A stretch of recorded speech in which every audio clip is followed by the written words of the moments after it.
আজকে আমরা যে বিষয়টি এখন আলোচনা করতে যাচ্ছি সেটা হচ্ছে ন্যারেশন বা স্পিচ। এটা আমরা চেষ্টা করবো খুব সহজে এটা উপস্থাপন করার জন্য। প্রথমে আমরা যে বিষয়টা শিখবো সেটা হচ্ছে ন্যারেশন কি, মানে what is narration, what is the definition of narration, how many kinds of narration and how many parts of direct narration. So let us go to our point.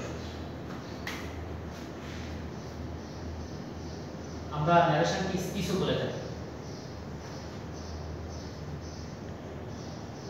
তাহলে প্রথমে আমরা জানবো ন্যারেশন কি, হোয়াট ইজ ন্যারেশন।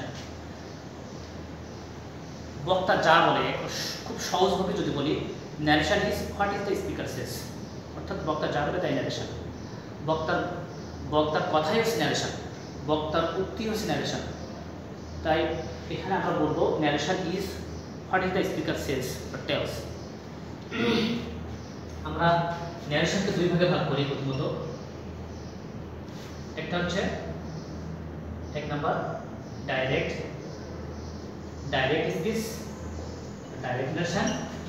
দুই number indirect speech আর indirect narration. ন্যারেশনকে আমরা দুই ভাগে ভাগ করছি। There are two kinds of narration, direct narration, direct speech, indirect speech আর ইনডাইরেক্ট ন্যারেশন। প্রথমে জানবো আমরা ডাইরেক্ট স্পিচ কি। তাহলে আমরা লিখবো বা আমরা বলবো বক্তার কথাকে অবিকল কোনোরূপ পরিবর্তন না করে অনুরূপভাবে উপস্থাপন করাকে তাকে ডাইরেক্ট স্পিচ বলে বা ডাইরেক্ট ন্যারেশন বলে। অর্থাৎ বক্তা যে বক্তব্যটা দেবেন, যে কথাগুলো বলবেন, এটা কোনো পরিবর্তন করবো না, আমরা পরিবর্তন করবো না, যোজন বিয়োজন করবো না, জাস্ট অনুরূপভাবে অবিকলভাবে উপস্থাপন করবো, তার বক্তব্যকে তুলে ধরবো, সেটার নামই হচ্ছে ডাইরেক্ট স্পিচ। আর ইনডাইরেক্ট স্পিচটা কি? বক্তার কথাকে একটু পরিবর্তন করে যখন উপস্থাপন করবো তাকে ইনডাইরেক্ট স্পিচ বলে। অর্থাৎ বক্তার কথা অন্যের ভাষায় প্রকাশ করব, তার কথাই বলবো, কিন্তু সেটা একটু পরিবর্তন করে বলবো, সেটা নামই হচ্ছে ইনডাইরেক্ট স্পিচ। দেন প্রথমে আমরা শিখব direct speech.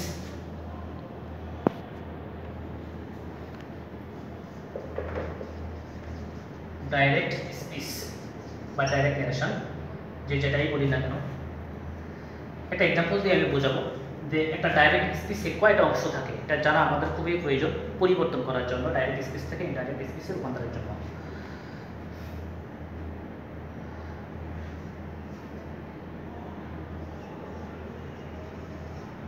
He says to me,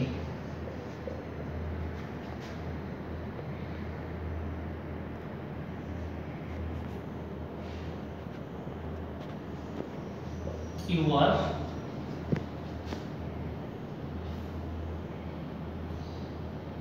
are very clever. Look, এখানে আমরা যে বিষয়টা জানাতে চাচ্ছি সেটা হচ্ছে এটা একটা অংশ আর এটা একটা অংশ। এখানে কমা দ্বারা বিভাজন করা হয়েছে এবং বক্তার উক্তিকে আমরা ইনভার্টেড কমায়ের মধ্যে, অর্থাৎ ইনভার্টেড কমাসের মধ্যে রাখি। তারপরে ইনভার্টেড কমাসের পূর্বে যে অংশটা থাকে সে অংশটাকে আমরা বলি কি রিপোর্টিং ভার্ব। এটা হচ্ছে রিপোর্টেড স্পিচ। এখন আমরা এই অংশটাকে জানবো কি পেয়েছে।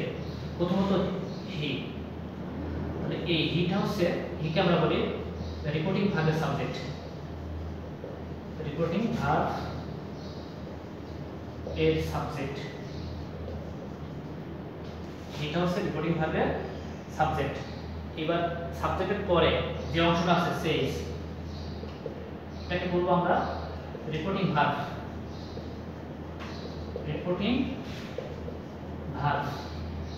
এবার এর পরে মি আছে, মানে মিটাকে বলবো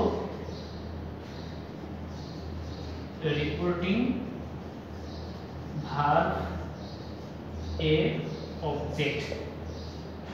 রিপোর্টিং ভার্বের অবজেক্ট।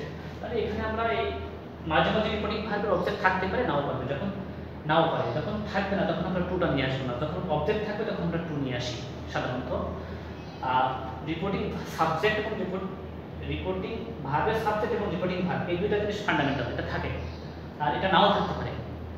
তারপরে আমরা রিপোর্টিং ভার্বকে আমরা এই তিনটা অংশে ভাগ করলাম। প্রথমে রিপোর্টিং ভার্বের সাবজেক্ট, রিপোর্টিং ভার্ব, তারপর হচ্ছে রিপোর্টিং ভার্বের অবজেক্ট, এটা আমাদের জানতে হবে। এবার রিপোর্ট স্পিচ আমরা এখন শিখব। রিপোর্টের স্পিচে কি কি থাকে, এখানেও তাই একই রকম থাকে। এখানে যদি রিপোর্টিং এই ইনভার্টেড কমায় থাকে, এটা হচ্ছে রিপোর্টেড স্পিচ, এটাকে আমরা বলি রিপোর্টেড স্পিচ। এবং রিপোর্টেড স্পিচ 5 ধরনের সেন্টেন্স আছে আমরা জানি অর্থের দিক থেকে: assertive sentence, interrogative sentence, imperative sentence, objective sentence, exclamatory sentence. এই 5 ধরনের সেন্টেন্স এই রিপোর্টেড স্পিচের মধ্যে থাকে, এটা আমাদের জানা জরুরি। এই সেন্টেন্সের অনুসারেই আমাদের পরিবর্তন করতে হয় ডাইরেক্ট থেকে ইনডাইরেক্ট নিয়ম।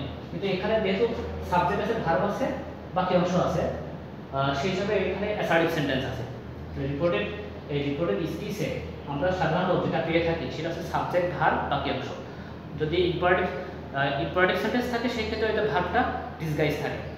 আর অবজেক্টিভ সেন্টেন্সের ক্ষেত্রেও আমরা ভার্বটা আমরা সাবজেক্ট পেয়ে থাকি, মানে ইম্পারেটিভ সেন্টেন্সের ক্ষেত্রে সাবজেক্টটা ডিসগাইজ থাকে, ভার্ব দিয়ে শুরু হয় যেহেতু ইম্পারেটিভ সেন্টেন্স, সেই ক্ষেত্রে আমরা ওটা বুঝে নিতে হয়, আমাদের সাবজেক্টটা ধরে নিতে হয়, ভার্বটা ধরে নিতে হয়, ভার্ব থেকে নিয়ম অনুসারে আমাদের করতে হয়। অবজেক্টিভ সেন্টেন্স আর এক্সক্লেমেটরি সেন্টেন্স, যে সেন্টেন্সই থাকুক না কেন, assertive sentence, interrogative sentence, interrogative, optative আর এক্সক্লেমেটরি, আমাদের এটা মনে রাখতে হবে। এই 3 ধরনের সেন্টেন্স সেন্টেন্সকে ডাইরেক্ট থেকে ইনডাইরেক্ট স্পিচ রূপান্তর করার সময় এটা আমাদের অ্যাসার্টিভ সেন্টেন্সে নিয়ে যেতে হবে, এটা আমি জানাতে চাচ্ছি আর কি। তাহলে রিপোর্টেড স্পিচে কি কি থাকে? রিপোর্টেড স্পিচে অ্যাসার্টিভ সেন্টেন্সের ক্ষেত্রে সাবজেক্ট, ভার্ব, অবজেক্ট থাকে। ইন্ট্রোগেটিভ সেন্টেন্সের ক্ষেত্রে যে কোন ধরনের ইন্ট্রোগেটিভ, এটা ইয়েস নো কোশ্চেন হতে পারে, ডাব্লিউএস কোশ্চেন হতে পারে, সেই ক্ষেত্রে সেই কোশ্চেন অনুসারে আমাদের ট্রিটমেন্ট দিতে হয়। অর্থাৎ ইন্ট্রোগেটিভ সেন্টেন্সকে অ্যাসার্টিভ সেন্টেন্সে রূপান্তর করতে হয়, ইম্পারেটিভ সেন্টেন্সকে আমরা সেরকম করবো। যাই হোক, এখন আমরা শিখবো হচ্ছে এই ডাইরেক্ট স্পিচকে ইনডাইরেক্ট স্পিচ রূপান্তরের নিয়ম। ডাইরেক্ট স্পিচ থেকে ইনডাইরেক্ট স্পিচ রূপান্তর করার নিয়ম।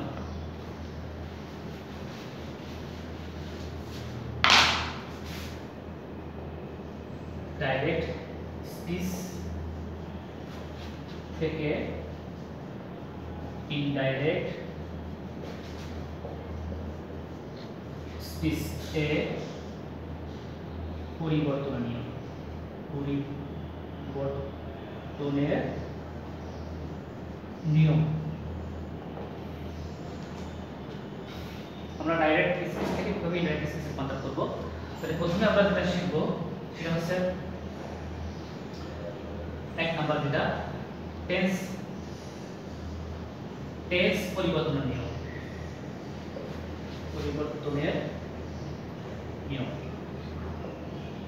টেন্স কিভাবে চিনব?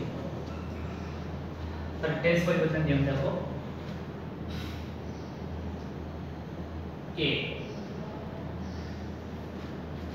এখানে লিখবে রিপোর্টিং ভার্বটি যদি প্রেজেন্ট টেন্স থাকে, অর্থাৎ প্রেজেন্ট ইনডিফিনিট এবং present perfect tense, present tense অথবা ফিউচার টেন্স থাকলে, ফিউচার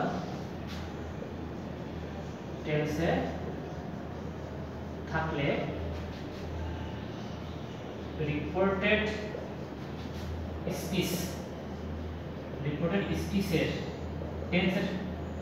স্পিচের ভার্বের টেন্সের কোনো পরিবর্তন হয় না। ভার্বের আমরা জানি টেন্স থাকে ভার্বের মধ্যে, তাহলে ভার্বের টেন্সের কোনো পরিবর্তন হয় না, শুধু পার্সনের পরিবর্তন হয়। পার্সনের পরিবর্তন হয়। এক্সাম্পল দেখি আমরা একটা।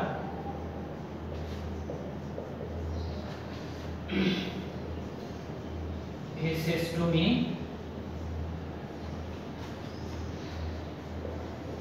you are very clever. এটা হচ্ছে speech, reported speech, reporting verb, ভার্বের অংশ। তাহলে এটা ডাইরেক্ট স্পিচে আছে। তাহলে ইনডাইরেক্ট, ইনডাইরেক্ট যখন করব তখন আমরা কি করব? ইনডাইরেক্ট করার সময় প্রথমে সাবজেক্ট, এই রিপোর্টিং ভার্বের সাবজেক্ট বসাবো, রিপোর্টিং ভার্বটি বসাবো, ফেস টু মি বসাবো।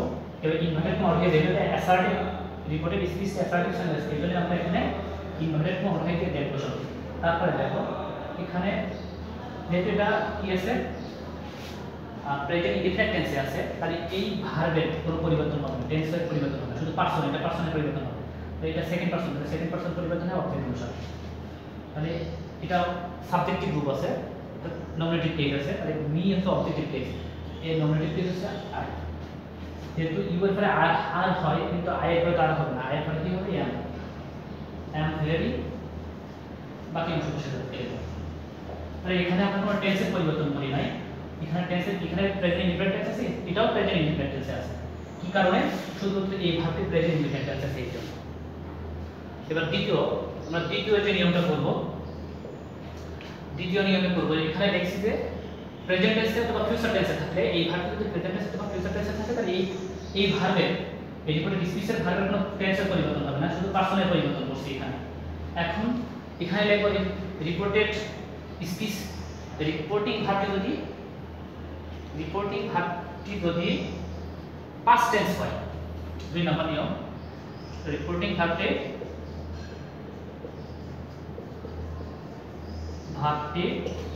পাস্ট টেন্সে থাকে, পাস্ট টেন্স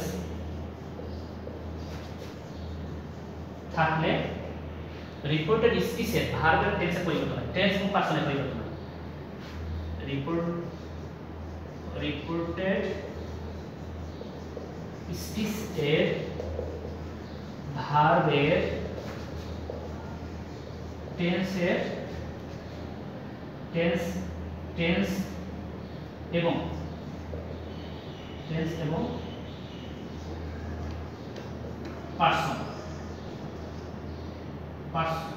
পার্সনের পরিবর্তন হয়, অর্থাৎ উভয়ের পরিবর্তন হয়। এটা হচ্ছে 2 নম্বর নিয়ম আমাদের, মানে টেন্স পরিবর্তনের 2 নম্বর নিয়ম।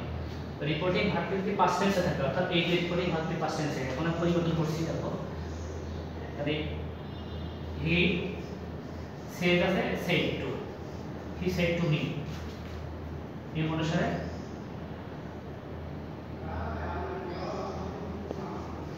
You are very clever. তাহলে আমরা এখানে ইনডাইরেক্ট আসবে, যেহেতু এটা পাস্ট টেন্স আছে, এই ভার্বের যে 3টা ফর্ম, এটা সাবজেক্ট পরে মূল ভার্বের প্রেজেন্ট ফর্ম আছে, আর এখানে সাবজেক্টের পরে মূল ভার্বের পাস্ট ফর্ম আছে, তাহলে এটা পাস্ট টেন্স আছে, তাহলে এখানে লেখা আছে পাস্ট টেন্সে থাকে।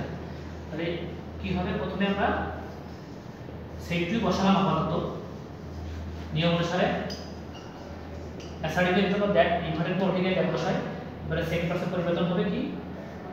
অবজেক্ট অনুসারে আই, যেটা অবজেক্টিভ কেস, তাহলে সাবজেক্টিভ কেসে নিয়ে আসলাম, যেহেতু এখানে আমার সাবজেক্টিভ কেস আছে। তারপরে আই, এবারে ওয়াজ, কারণ পাস্ট ইনডিফিনিট টেন্স পরিবর্তন হবে, পাস্ট প্রেজেন্ট ইনডিফিনিট টেন্স পরিবর্তন হবে পাস্ট ইনডিফিনিট টেন্সে। তাহলে সাবজেক্টের পরে মূল ভার্বের পাস্ট ফর্ম বসানোর পরে এবার বাকি অংশ বসাই দিলাম। তাহলে I was very clever, he said to me that I was very clever। এটা হচ্ছে ডাইরেক্ট স্পিচ থেকে, আর ডাইরেক্ট স্পিচ থেকে ইনডাইরেক্ট স্পিচ রূপান্তর করার টেন্স পরিবর্তনের নিয়ম শেখানো। এখন আমরা এখানে লিখব যে এই যে টেন্স পরিবর্তন হয়, এখানে লেখা হচ্ছে করেসপন্ডিং টেন্স পরিবর্তন হয়। তাহলে মানে টেন্স যখন পরিবর্তন হবে, তখন উপরের এই টেন্স অনুসারে আমরা পরিবর্তন করে থাকি। যেমন রিপোর্টেড স্পিচটি যদি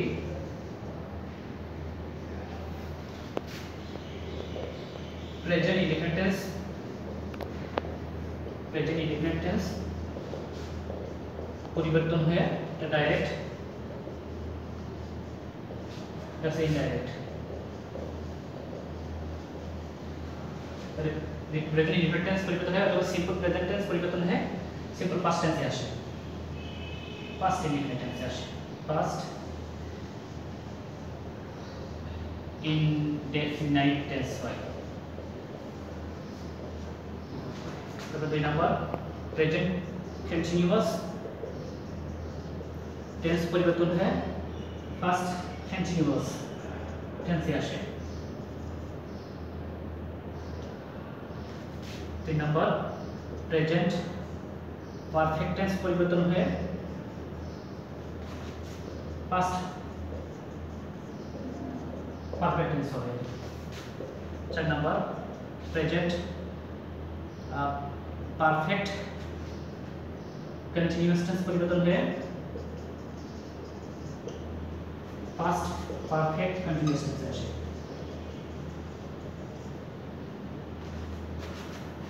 5 নাম্বার পাস্ট ইনডিফিনিট টেন্স পরিবর্তন হয়ে পাস্ট পারফেক্ট আছে, পাস্ট পারফেক্ট টেন্সে পরিবর্তন হয়।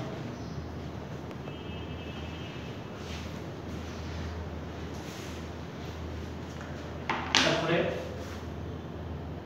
6 পাস্ট কন্টিনিউয়াস টেন্স পরিবর্তন হয়ে পাস্ট পারফেক্ট কন্টিনিউয়াস অথবা পাস্ট কন্টিনিউয়াস টেন্সে রাখা যায়, পাস্ট পারফেক্ট কন্টিনিউয়াস টেন্স পরিবর্তন হয়। আর 7 পাস্ট পারফেক্ট থাকে, এটা no sense, past perfect continuous, past perfect continuous. তারপরে ক্যান পরিবর্তন হয় কুড হয়। তারপরে শ্যাল পরিবর্তন হয়ে উড হয়, will, would, may, might, must, have to তে রূপান্তর হয়। এটা হচ্ছে টেন্স পরিবর্তনের নিয়ম। এগুলোকে বলা হয় কোরেসপন্ডিং পাস্ট টেন্স, মানে মূল ভার্ব যে রিপোর্টিং ভার্বটি পাস্ট টেন্স হলে তখন এই কোরেসপন্ডিং পাস্ট টেন্সে রূপান্তর হয়। অর্থাৎ প্রেজেন্ট রিপোর্টেড স্পিচ যদি প্রেজেন্ট ইনডিফিনিট টেন্স হয় পাস্ট ইনডিফিনিট টেন্সে করতে হয়, পাস্ট প্রেজেন্ট কন্টিনিউয়াস টেন্স হয় past continuous, present perfect past perfect continuous, present perfect continuous, past perfect continuous. Past indefinite tense থাকলে পাস্ট পারফেক্ট হয়, পাস্ট কন্টিনিউয়াস টেন্স থাকলে past perfect continuous tense অথবা past continuous টেন্সে রাখা যায়। আর perfect থাকলে কোনো পরিবর্তন হয় না, perfect continuous tense, past perfect continuous টেন্সে থাকে পাস্ট পারফেক্ট কন্টিনিউয়াস টেন্স হয়। তারপরে ক্যান পরিবর্তন হয়ে কুড হয়, শ্যাল পরিবর্তন হয়ে উড অথবা শুড হয় মাঝে মাঝে, উইল পরিবর্তন হয়ে উড এবং মে পরিবর্তন হয়ে মাইট হয়। এটা হচ্ছে টেন্স পরিবর্তনের নিয়ম।